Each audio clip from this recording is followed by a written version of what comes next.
Welcome to the Creative Island Podcast. A show aimed at helping creative individuals transform their passion into profession.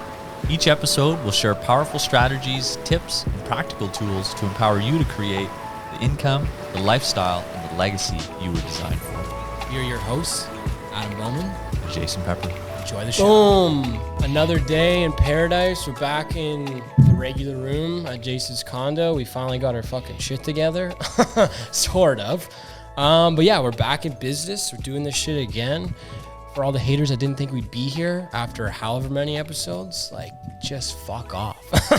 No, I'm just kidding. We love everyone who stuck around. We appreciate you. We're about to dive into something else today. Jason, how you doing, buddy? Good, man. I'm good. You're working like a dog these days. Yeah, working like a dog. Who doesn't? I mean, it's good. It's good to see. It gives me hope for my business. If you run a business with the intention that you won't work like a dog, business isn't for you. Yeah, exactly. It's pretty tough out there. It's Yeah. you know? Yeah, no, I agree with that. What's up with your business? How's things going? Oh, not so good. I mean, this year has been weird for me. I've been trying to figure out the balance between like filmmaking and client work and contract, I guess, work on actual other films, but not as a director. So it's like weird to try to juggle, and because I'm like thinking about like 3 streams at once, which isn't necessarily difficult. It's just like hard to prioritize one or figure one out. And like, right. I end up jumping, like the one podcast we did a couple weeks ago where I sort of got duped on set, but I just jumped on that because I needed something to fill my time. It's just like, I don't want to make those decisions anymore where it's just like next thing in line, I'll do it just because it's like right there for the taking. Like I want to make more like educated decisions in the work I take. So I think I'm just trying to, like we were talking about before, I really want to just change lanes for the clientele I'm going for. And like, I don't know if you've ever done that in your business where you have to either shift clientele, shift workers, shift whatever. But like, what has that been like for you if you've been on that avenue? Yeah, it happens all the time. The marketplace is always changing, and you always have to anticipate something.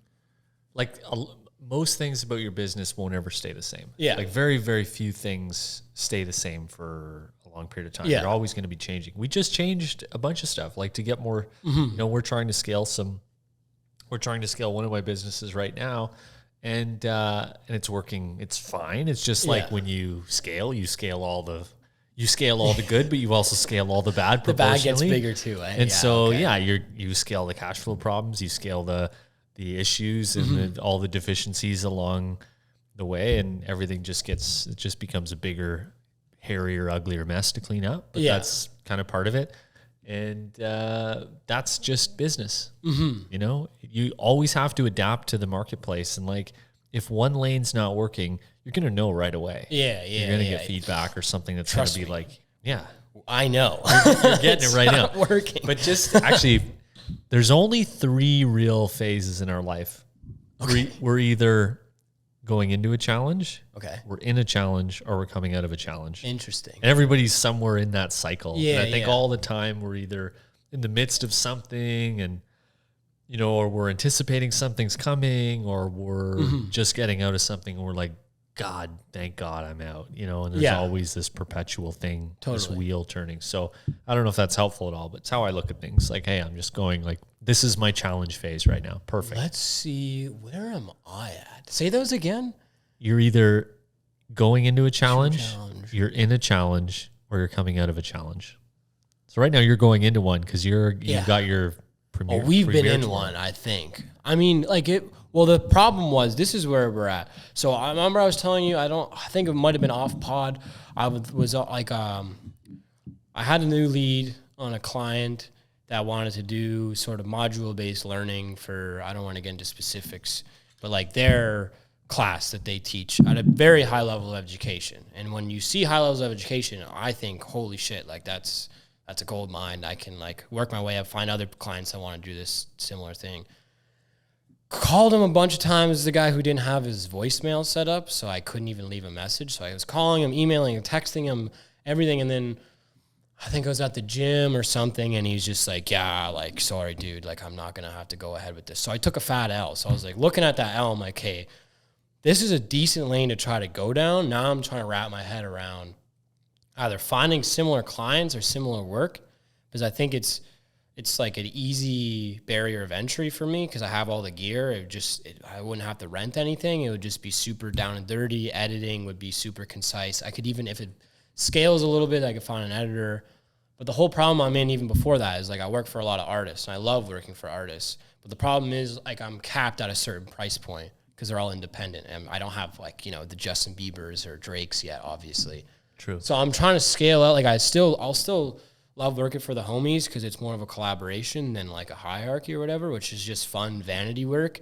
But again, like you can't, like vanity doesn't get the bills. Doesn't pay the bills, man. Exactly. So I'm at a point now where I need to like, I don't want to do weddings because I'm just like not that guy. I've done it before. It just like, it's not for me. So I want to look into more corporate work in the corporate world. But the problem with corporate world is like with agency work, everyone knows someone already. So I had to figure out a way how to like leverage something or like just like get lucky or something at the end of the day. Like, well, I just got to start making calls too. Like I haven't been through that phase of my business where I'm calling people every day. I feel like that would help, where I just need to like get off my ass and just fucking nail numbers from LinkedIn or wherever. I don't know. You know what I mean? Right. Yeah. Like you got to go. I remember we said on that podcast a little while back, you got to know your worth, right? You got to hang out in the crowds or in the communities or in the pools of people that can pay you what you're worth. Yeah. What you think you're worth today, right? Yeah. And I think you have all the tools right now to have whatever you want. Mm-hmm. Like don't let someone else tell you that you don't. Yeah. You just have to package it in a way to a certain type of person. And corporate's great. Yeah. The thing is you could be a video guy for $500. You can be a video guy for $5,000. Yeah. You can be a video guy for $500,000. The difference is how you communicate the value to the person who's buying it, and to someone that can afford it. Like an artist is not going to pay you $500,000 for a video unless they've got the cash to do it, right? And they probably have those channels carved out. But in the corporate world, if you can convince, you know, a VP or a director or a president or something that his biggest problem is whatever, it's a marketing channel or it's a communication in their marketing that you can solve with a video. Yeah. And that means a slight adjustment in sales or conversions for the company. Your value is worth a percentage of whatever problem you just solved for him, right? So corporate's okay. I think corporate's pretty good. And I think a lot of people are already receptive to like doing business anyway. Yeah. Everyone's looking for resources to try to like take their business to the next level or overcome the next challenge. And as long as you can tee up their challenge and a solution for it fast enough, you can get to them fast enough, you'll get the business. Yeah. But, you know, you got to sit back and figure out what that looks like, you know? Yeah. And I think I'm also at like a point, all you said is very valuable. And I got to start thinking more like a salesman rather than like an artist too. Cause like when you think artist first, like you're just, that doesn't sell at all. Like it's like, okay, cool kid, you could shoot cool videos, but that only gets you so far. You know what I mean? For sure. I think, but here's the other question. Cause not necessarily a question, but maybe a predicament, but it's like, I've done like some really cool, like more expensive projects this year that I'm trying to find more of, obviously. But like at some point, like I feels like I'm going backwards when I take like lesser jobs. So it's like, have you ever been in a position where you find like you're going backwards in your business? And Yeah, like, for sure. Okay, so what did that look like for you? Yeah, like eventually you have to put a value on certain activities in your day to give you perspective, because it's easy to fall for the, like, right now I don't have sales in the queue, so you're already thinking of like the bills you have to pay and the shortfall, right? Yeah. And so you're like, you know what, I'm just gonna like take the low risk bet and just like take the low hanging fruit.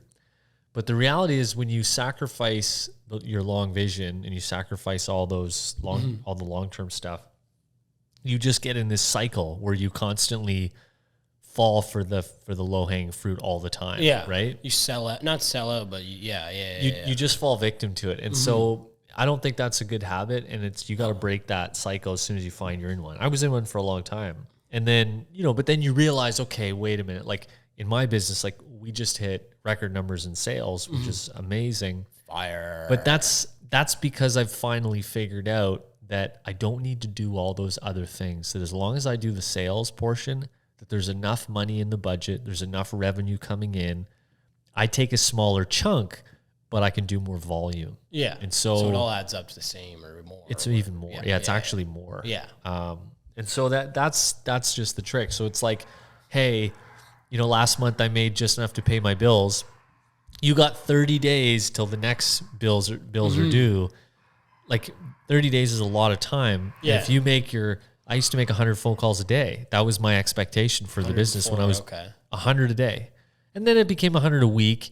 And now it's, I might do 100 every 2 weeks or something like that. And now you're in a position where you get called now too. Yeah, like so that's the other thing. Yeah. You do the cold calling and you do the reach out to a certain point until the warm reach out becomes relationships that start to be salespeople for you, right? Yeah. And then you're not cold calling, you're not banging the phone to try to make a buck. You've got an army of people that already know who you are and what you do, and they're already telling their friends about you. So, but you got to get there, and so you got to just make the calls. Like find the minimums. Like what's your minimum? Like do you try making 50 calls next week. Just get up one day and say, you know what? I'm not going to edit today. I'm not going to do this. I'm not even going to the gym or go to the gym really early. Go to the gym really early. Don't skip the gym. I can't do that. Don't skip eating either. I've tried that. Doesn't work. No. And like, don't skip the bathroom either. That's not a good plan. Just get an enema going. But just sit on the desk, find a list, maybe the night before, think of 50 people or 100 people you can call. They don't have to be people you know. Have a bunch of coffee, get in a good mood, and just call them. Yeah. And see what happens. And if it's a miserable fail, find a new list tomorrow, call another guy. Yeah. And then find a new list the next day, call another guy. Until you get your pitch, not pitch, but like your talking points locked in. And so the conversation go differently every time, but the hit points are nailed every time. And then you'll get some reception, and they'll say, "Oh, okay. Hey, can I bring you a coffee? I'd like to show you that." I'm pretty busy. Okay, I'll follow you up. I'll talk to you next week. I'll bug you next week. Okay. Call him next week. Yeah. How about that coffee? And then you're just playing the sale. Then you're sales guy now. Yeah. But that's what a company is. And then did you find your confidence in that just through slugging just it every reps, day, every reps, day? Reps. Now I can go into a fucking room full of people, don't even know what I'm selling, and I can just and people will get they'll glow around me because I'm just talking. Yeah. Okay. And it's just sales. Like you just learn the art of persuasion with reps, man. Just like anything. Yeah, I think I need to not necessarily find more confidence, but those talking points for sure. Because it's like, you got to be you have to get super clear. You already are. You just don't have it organized in a way that's flowing. Yeah, exactly. And so that's just like some housekeeping shit upstairs. So you can write some stuff down. Like sometimes I like to just, I'll write in a Word document when I'm like laying in bed at night. I'll put my MacBook and I'll just and I'll write and I'll be like, what am I actually trying to say? Like, how can I distill this down so it's so concentrated and you hit it on someone and they're just like, oh, wow, yeah, that's exactly what I need, you know? And so you just refine, put in the reps.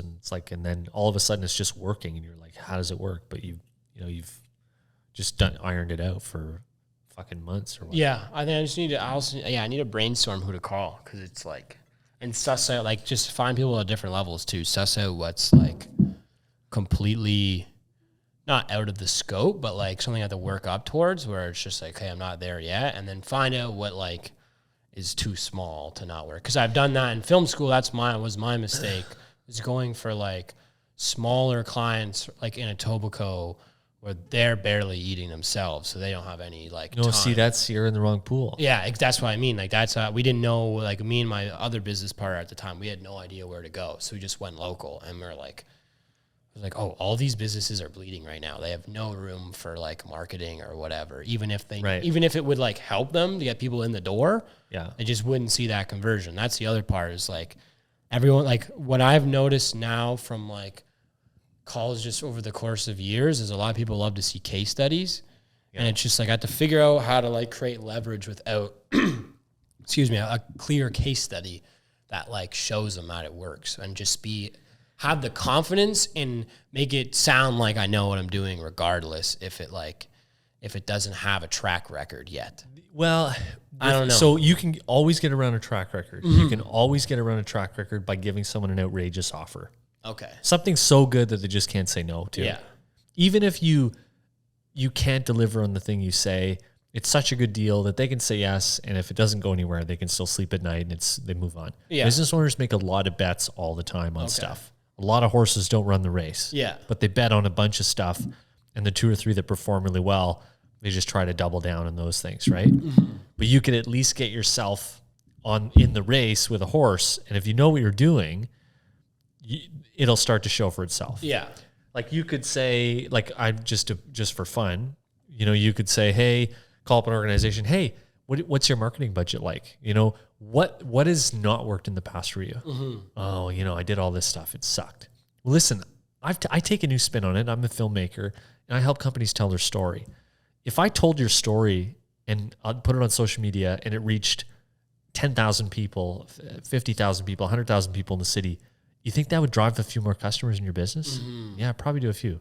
Well, like if I, just for fun, I charge $5,000 normally. If I did it for $2,500 and we could reassess it in like 2 months, would you be comfortable with that? You only have to give me half up front and we'll get half at the end. If it never worked, all good. We can part ways.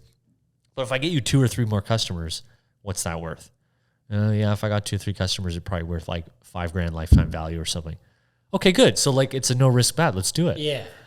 I'm glad we're recording this. Yeah. I'm going to come back and just... No, but you see what I mean? Like you can Because start... to me, I'm like, I don't even know what you're selling. I want to do business with you right now. Like, fuck me. No, anyway, I'm just going off the cuff. No, for sure. But that's like the sequence I need, that chain to get going.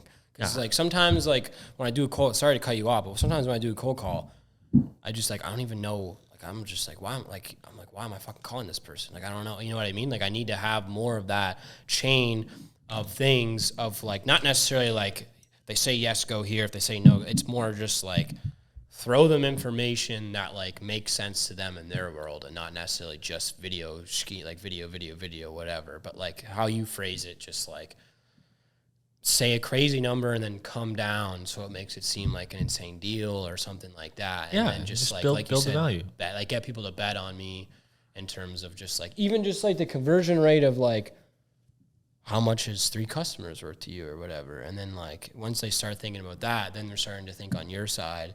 Yeah. More so than you just trying to convince them like, I know how to edit. I've been editing for 10. It doesn't matter to them. The craziest thing that I've found as well is like, even when things aren't going as well as maybe you thought they would go, and you're like, oh shit, this customer's like, they've paid me money and like, this isn't going exactly the way I hoped.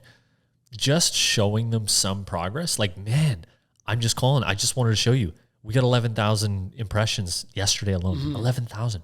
Oh, that's awesome. Oh yeah, customers are coming. You watch. We'll keep this going. This is good. This is good. Yeah. And you just like show them that they pull the trigger, they pay the money, they see the product, they're happy. You make sure they're happy with the product, and then you show them the small incremental steps, and they're just like, oh, sweet. I got Adam in my corner, man. We're rocking. Yeah. Like this is gonna be sick. You know? Totally. And you just ham them up. Just line of communication super strong, because then you can get around credibility. You can get around all that stuff. All you have to do is be super sure on what you're doing. You have to know what you're doing, which you do. You have everything you need right now. You got the equipment, you got the stuff, you got the skill set. You just have to package it in a way that's going to make them see more value in the product than the money in their bank. So they're like, yeah, take the cash. I want that. And then you get a sale. I gotta edit this podcast tonight so I can listen to it in the car tomorrow. Hell yeah. I got a fucking long drive tomorrow. Because the screening is tomorrow. That's like another avenue like I wouldn't mind talking about. Is just like, also like I said at the beginning, balancing like the business, which is like my bread and butter, which is what like keeps me busy most of the time, versus like trying to do film projects. Remember the long spiel, the conversation we had after the last podcast, where it's like why filmmaking doesn't make any sense in this climate and for young people, and like there's like no avenue for whatever. So it's just contemplating that constantly, like what to double down on. But like I'm in a position which is like each is scratching the itch of like making a short film or like a video, which is great, but it's just like trying to contemplate how to be like, not necessarily be someone else who I look up to in terms of like a famous director, but like how to get NASA on my side, launch off to that trajectory, you know what I mean? Which is just hard to contemplate because it's like so outside the realm of doing corporate videos.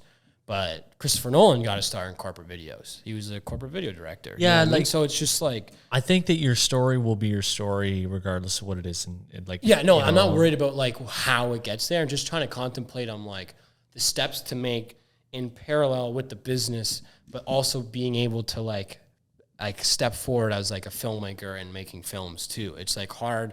It's like it seems like I should double down on one and like not forget, but put another one on the back burner. But then it's like whenever I've done that in the past, I've like leaned into it and I've had success in either one. And then once I get a little bit of success, I kind of like lean back and then like play both sides and nothing happens and then lean the other way.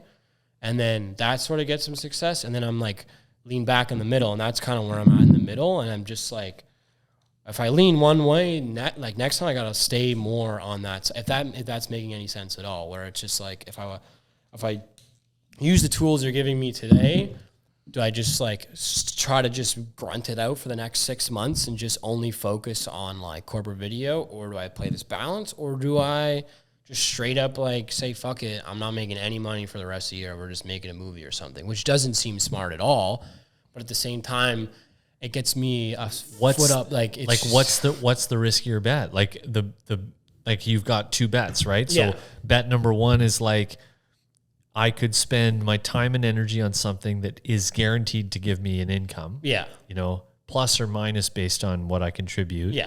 Or bet number two, no certainty of any funds whatsoever and all of my time and effort and sacrifice. So it's like blood, sweat, and tears. Yeah.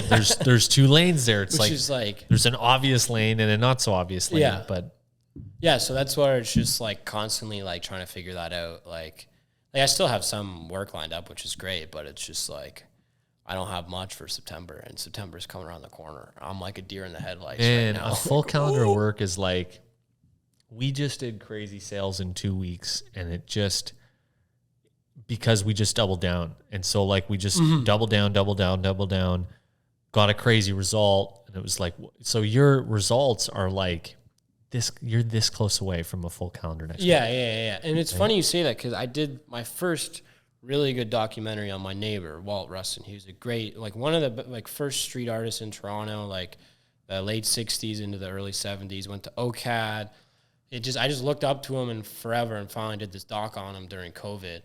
And I just like would go over, we'd shoot the shit, talk for hours, and then like interviews, whatever. And one thing he kept on saying, which like made me want to like just crawl across the camera and punch him, was just like, because we wanted to tell the story about this like starving artist that couldn't get any work, that was just trudging out doing everything. But he's just like, the one thing he said, I think it's in the doc, is just like, you know, every time I needed money, something would just come up and it would just happen. I'm just like, what the fuck are you talking about? Meanwhile, he's living in like a 4,000 square foot warehouse that's uninhabited in Toronto at the time because no one fucking lived there. And I'm just like, dude, this guy's got it all set up. But it's just kind of funny, like, sometimes like I'm like, fuck, like no work's coming, and then like right around the corner next couple of days something just pops up somehow. But I think what I'm hearing from myself, even just talking about it now, which is just a great exercise, I think, is like just trying to create your own opportunity more than like not necessarily waiting around, but like waiting for that referral, or like waiting for a repeated like another customer to come back. It's just better to go out there and try to create, because I've always been good at creating my own opportunity. I just have to try harder at it. And I think cold calls and stuff like that will just but you want leverage. You want to put yourself in better leverage. Like, for example, you could cold call 100 different businesses, or you could cold call 100 different agencies that work with your type of business that would be a great fit, and you get in good with the agency, and then every agency has 100 businesses that are potential customers. So there's way more leverage there. Yeah. And so that's the other thing too. But measure your behavior. Like, what are you doing every day, right?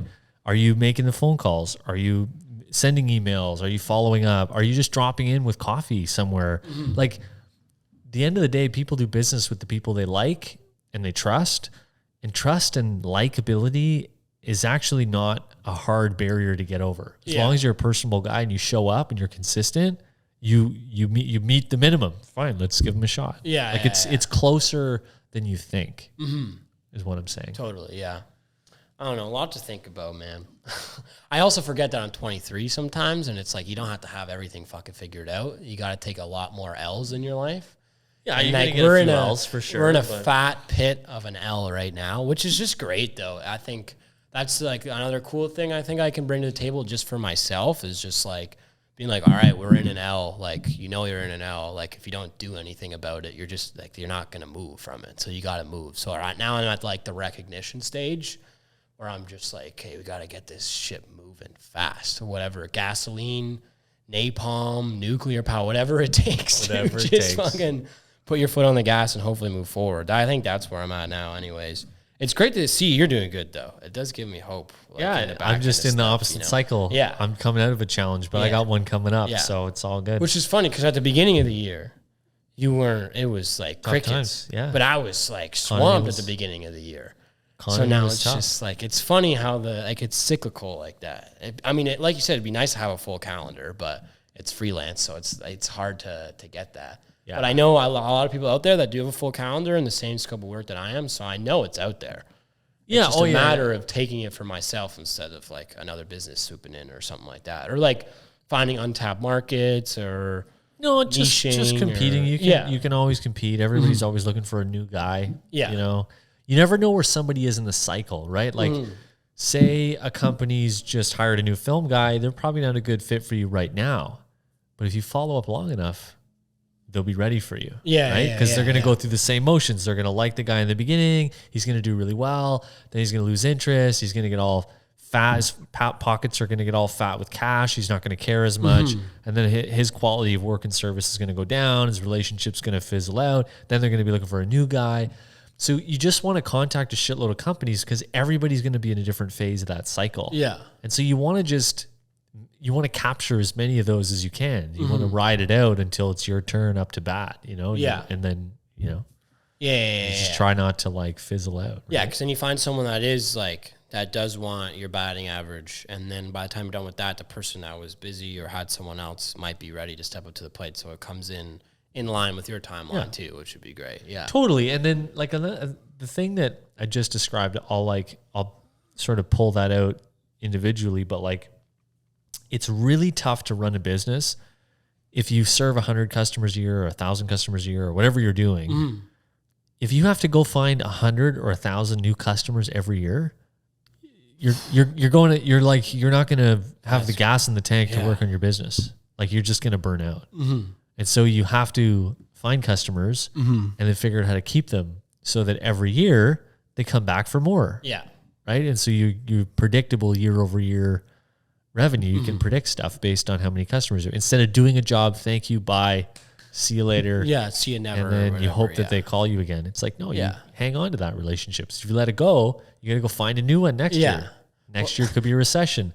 Next year could be 10,000 new film students graduating that do that shit. Exactly. You don't know, right? Yeah. No, it's funny you say that because sometimes I finish a project and I'm like, I never want to hear back from this person ever again. Like, I don't know if you have clients like that, and it's not often, but sometimes just like it comes from our nerves. Yeah. It comes from I don't know if I did a good enough job.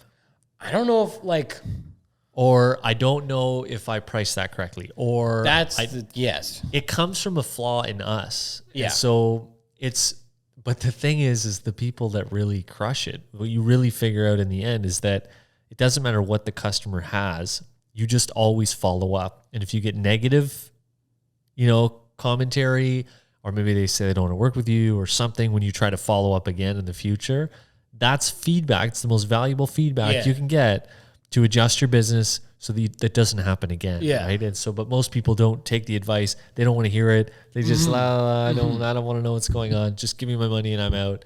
But then they got to go find an all new customer. Yeah. It'd be exhausting to do that. Well, that's, it is fucking exhausting. You're just going to run out of gas. That's where I'm at right now. I get new customers, but I also have old customers. And what's great is every year I work less and less and less. Yeah. Because more customers carry over to the next year. And they're raving customers because I follow up and I got relationships, I got rapport, that's all my stuff. Like, that's my focus. So they refer me and they're like, oh man, you got to talk to Jay. He's awesome. Yeah. I've known Jay for years. He's great. And then I get a new customer for free. And then they become raving fans, and then it just becomes. Well, you're Jason fucking Pepper. That's what you get for hiring Jason fucking Pepper, ladies and gentlemen. I'm how it goes. I'm Adam Bowman. I'm not Adam fucking Bowman yet. That's what I'm trying to say. I almost got the fucking in there. No, I'm just playing. But you know what? Like, for the lack of a better way to end this thing, or land the plane, I am right now on a creative island of my own right now, stranded like fucking Tom Hanks with Wilson out there in Castaway. I just like... You don't even have a Wilson. No, I don't even fuck you. No. I actually watched that the other day. I'd never seen the full thing. It's a great film. But anyways, just to tackle on like why we call it Creative Island, I'm not perfect. I'm there right now. So it's getting better every day. Do we build a raft? Do we swim? Do we die? Like that's the main question. And it's... Or do we make sales calls? Yeah. We got no reception on this island though. Jason, what are we going to do? Smoke signals. Smoke sales calls. SOS sign, Anyways, thanks for tuning in, guys. We appreciate it. Look at our blog. Look at our Instagram page. We're still trying to do those Zoom events. Zoom calls. Yeah, if you guys have questions, send in your craziest questions. Yeah. What's the thing plaguing you in your business right now? What's getting you hung up in the weeds? Yeah. What's stopping you from growing? Send us a message. Let's work on your problem. Mm-hmm. We'll get the pencil and paper out. We'll figure it out. Yeah. We'll get on a Zoom call. We'll have some fun with it. And you send me an email. Our email is info@creativeisland.online. That'll get you into our inbox, and then when we see it, we'll reply and schedule the call. So let us know. Beautiful. Thank you, brother. Pleasure as always. Cheers, guys. If you enjoyed today's episode, please leave us a review. And if you'd like to be notified of more episodes, please be sure to follow the Creative Island podcast now. Want access to exclusive content, our community newsletter, live events, and so much more? Visit creativeisland.online today to join the Creative Island community. See you at the top.